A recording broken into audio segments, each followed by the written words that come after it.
ফেসবুকে আমরা যারা কাজ করি আমাদের কাছে কিন্তু কন্টেন্ট মনিটাইজেশনটা সোনার হরিণের মতো। অনেকেই দেখা যাচ্ছে যে ছোট ছোট আইডি নিয়ে কিন্তু আপনার কন্টেন্ট মনিটাইজেশন পেয়ে যাচ্ছে, কিন্তু অনেকে দেখা যাচ্ছে অনেক ফলোয়ার্স থাকার পরেও কিন্তু মনিটাইজেশন পাচ্ছে না। বাট একটা কথাই বলবো, আপনারা ধৈর্য ধরুন এবং কাজ করা কেউ বন্ধ করবেন না। নিজের কাজ সঠিকভাবে চালিয়ে যান, নিয়মিত ভিডিও পোস্ট করতে থাকেন, অবশ্যই আপনি একদিন কন্টেন্ট মনিটাইজেশন পেয়ে যাবেন। কারণ এখানে যদি আপনি ধৈর্য না ধরে কাজ করতে পারেন তাহলে কিন্তু কখনোই এখান থেকে আপনি সফলতা পাবেন না। এর জন্য আপনার প্রয়োজন নিজে ধৈর্য ধরেন এবং চেষ্টা করেন, তাহলে অবশ্যই আপনি এখান থেকে মনিটাইজেশন পেয়ে যাবেন।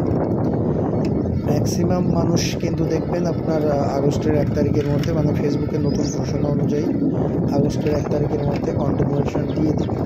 ঠিক আছে, যারা অনেক ভাগ্যবান তারা অবশ্যই এর মধ্যেই পেয়ে যাবেন, আর যারা না পাবেন হতাশ হওয়ার কিছু নাই। নিজেরা চেষ্টা করুন এবং নতুন যে ক্রাইটেরিয়া দিবে এটা মেনে কাজ করবেন, অবশ্যই আপনি পেয়ে যাবেন। এই জন্য কখনো হতাশ হবেন না এবং ধৈর্য হারাবেন না। যদি আপনি ধৈর্য হারান বা হতাশ হয়ে যান তাহলে কিন্তু এখান থেকে আপনি কিছুই করতে পারবেন না। আপনার পরিশ্রম করে যেতে হবে এবং চেষ্টা করে যেতে হবে, তাহলে আপনি এখান থেকে অবশ্যই সাকসেস হতে পারবেন এবং অনেক দূরে এগিয়ে যেতে পারবেন। সবাই অনেক ভালো থাকবেন, চেষ্টা করবেন নিজে সঠিক নিয়ম মেনে এবং ফেসবুকের গাইডলাইন মেনে কাজ করার জন্য, তাহলে অবশ্যই আপনি এখান থেকে সাকসেস হতে পারবেন। ধন্যবাদ সবাইকে।